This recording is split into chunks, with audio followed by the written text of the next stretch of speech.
Olá, meus amores!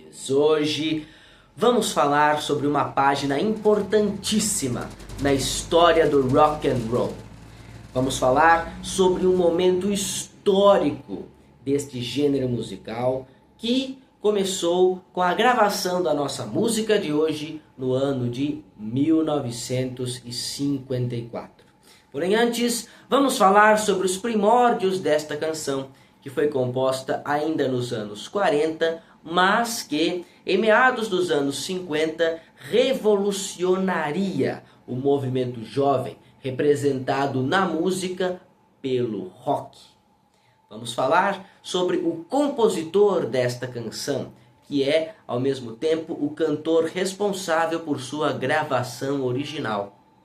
Talvez vocês adivinhem quem é este compositor e quem é o jovem que fez sucesso com esta canção lá em 54, quando eu disser para vocês o título da nossa música de hoje. Senhoras e senhores, vamos falar sobre uma canção intitulada That's Alright, Mama, ou em português, Tá Tudo Certo, Mamãe. Mamãe querida! O compositor de That's Alright Mama chama-se Arthur Crudup, que tinha o apelido de Big Boy, ou em português, o Garotão. Arthur Crudup nasceu no dia 24 de agosto de 1905, na cidade de Forest, estado norte-americano do Mississippi. Durante sua infância, Arthur Crudup cresceu cantando as canções spirituals. Porém, apesar disso, é possível dizer que Arthur Crudup não teve uma infância muito musical. Na verdade, pouco se sabe sobre a infância de Arthur Crudup. Sabe-se, entretanto, que infelizmente, como tantos outros artistas que nós já estudamos anteriormente, Arthur Crudup foi trabalhador infantil. Sim. O nome da cidade onde ele nasceu, Forest, em português significa floresta. Vocês podem imaginar, portanto, que a economia da cidade girava em torno da exploração de madeira e de outros elementos da natureza. São estes os dois primeiros empregos de Arthur Crudup ainda durante a infância, começando como empilhador de madeira, depois passando para catador de algodão, uma vez que as plantações de algodão eram numerosas no sul dos Estados Unidos. Já durante sua adolescência e começo de sua fase jovem adulta, Arthur Crudup foi traficante de bebidas durante a época da Lei Seca. Ou seja, como vocês podem perceber, nada a ver com música. Até que, em meados dos seus 30 anos de idade, Arthur Crudup ganhou uma guitarra de presente de seu primo. A guitarra tinha apenas 2 cordas, e Arthur Crudup foi acrescentando uma corda por vez ao seu instrumento musical, de acordo com a época em que ele tinha dinheiro suficiente para comprar uma corda. Ele foi autodidata, aprendeu a tocar guitarra apenas observando os demais guitarristas de blues da cidade de Forest com os quais ele convivia. E assim, Arthur Big Boy Crudup tornou-se um dos maiores guitarristas de blues e também um dos maiores guitarristas dentre os pioneiros do rock, dos quais nós temos notícia. Um fenômeno. Ele tocava tão bem a guitarra que no ano de 1941, portanto aos 36 anos de idade, Arthur Crudup decidiu deixar sua vida na cidade de Forest, Mississippi, para se aventurar em Chicago, no estado norte-americano de Illinois. Lá, ele tocava sua guitarra nas ruas e passava o chapéu, em troca de alguns trocados em dinheiro. Foi lá, tocando nas ruas, que Arthur Crudup foi descoberto por um funcionário da gravadora Blueprint, que era filiada da famosa RCA na cidade de Chicago.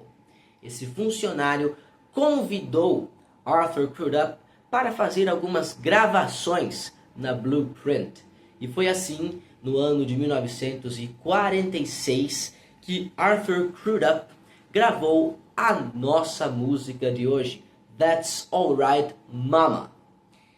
Arthur Crudup ainda realizaria mais algumas gravações e shows ao vivo ainda na década de 40 e comecinho da década de 1950. Porém, nunca chegou a fazer um sucesso estrondoso em sua carreira musical. Por outro lado, teve um outro artista que, como eu já disse para vocês, no ano de 1954, gravou a canção That's Alright Mama de Arthur Crudup e bombou em todas as paradas de sucesso, seja na rádio, seja em venda de discos, tornando-se este o primeiro sucesso de sua carreira, o primeiro de muitos. É claro que a esta altura do campeonato vocês já sabem que eu estou falando do garoto Elvis Presley, que naquela época contava apenas 19 anos de idade.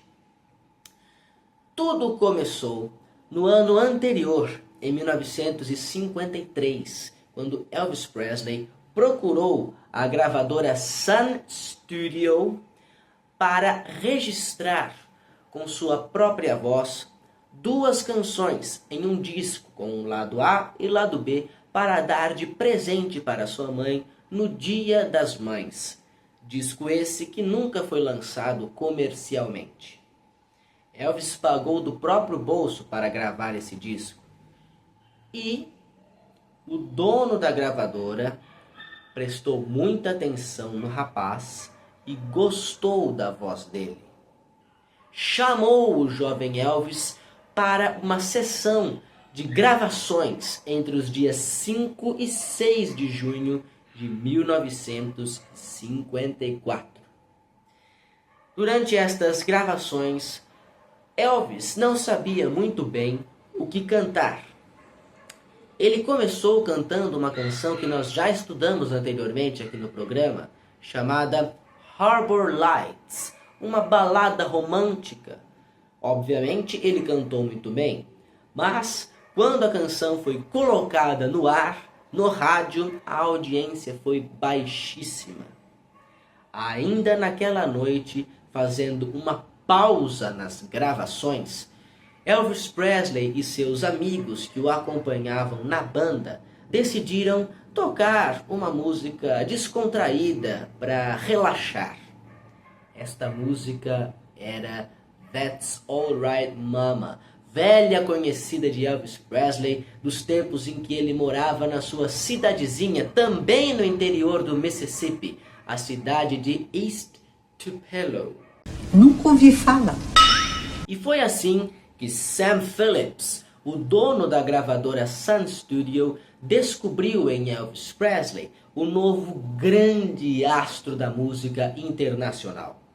Foi assim também que Sam Phillips pôde realizar um antigo desejo seu, que era o desejo de fazer com que os ouvintes brancos de sua rádio consumissem a música negra, de fazer com que os consumidores brancos que compravam discos na sua gravadora comprassem discos de música negra.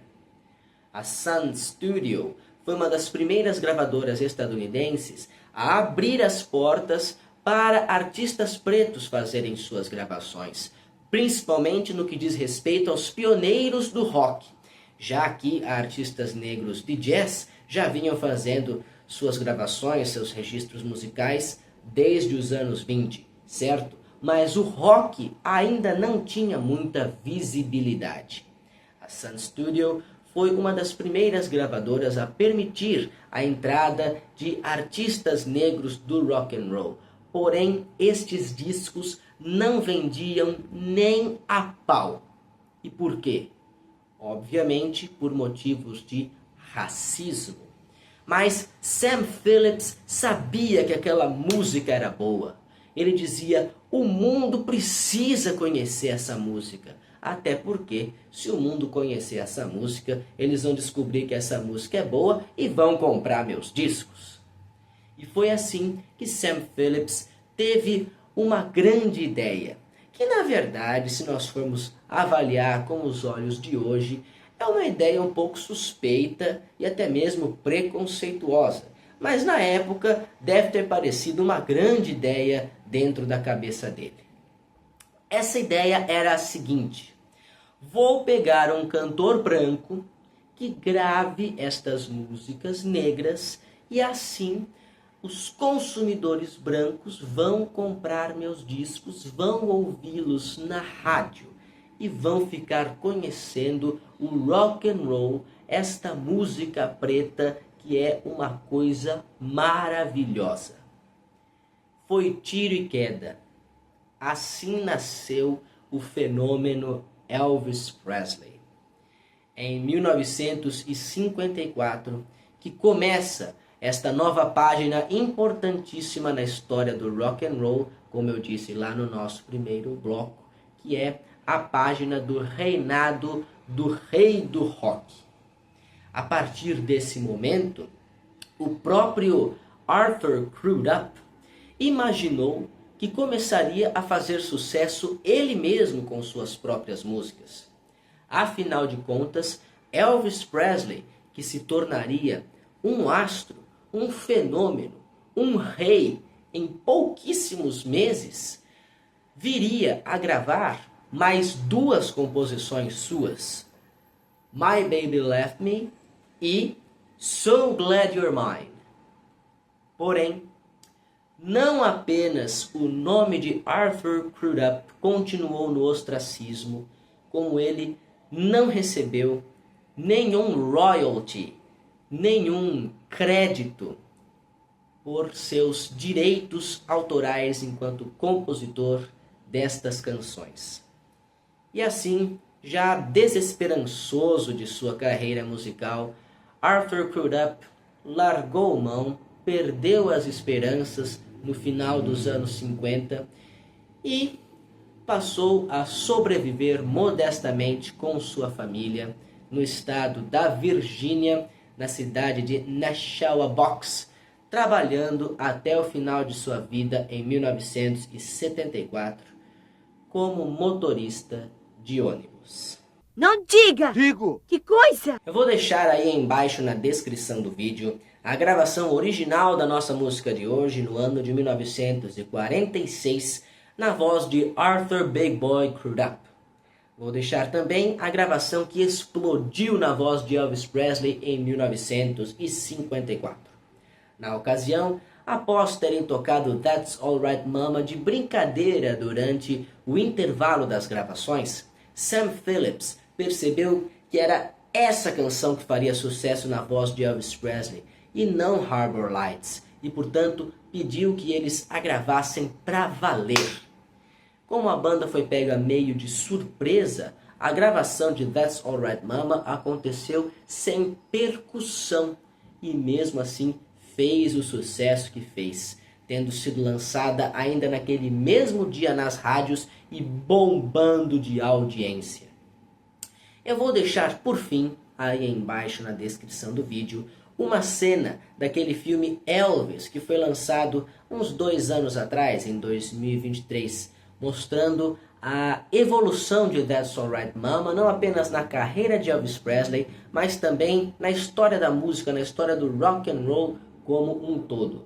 Esse trechinho do filme demonstra a importância que a música negra, especialmente o blues e o gospel, tiveram na infância de Elvis Presley, que cresceu em um gueto de moradores afrodescendentes lá em East Tupelo. Esse trechinho demonstra também como Elvis retomou o sucesso de That's Alright Mama lá nos anos 70, quando ele já não era mais aquele jovem rebelde marcado pelos seus rebolados pélvicos. Elvis Presley agora era um artista lembrado por suas roupas extravagantes, brilhantes, luxuosas, não é? Coloridas, e por sua temporada de 7 anos seguidos no International Hotel de Las Vegas, onde ele estrearia esta nova forma, este novo formato da nossa música de hoje, com o qual ele principiaria todos os seus shows a partir de então, com uma orquestra inteira de metais entoando o tema da música de maneira grandiosa. Eu espero que vocês gostem, assim como espero que tenham gostado do nosso programa de hoje, que vai ficando por aqui. Semana que vem, vamos sair um pouco dos Estados Unidos para estudar a música antiga internacional em outras regiões do mundo, como a Europa e a América Latina. Eu espero vocês lá. Um abraço no coração, beijos na alma e lembranças do Emílio. Tchau!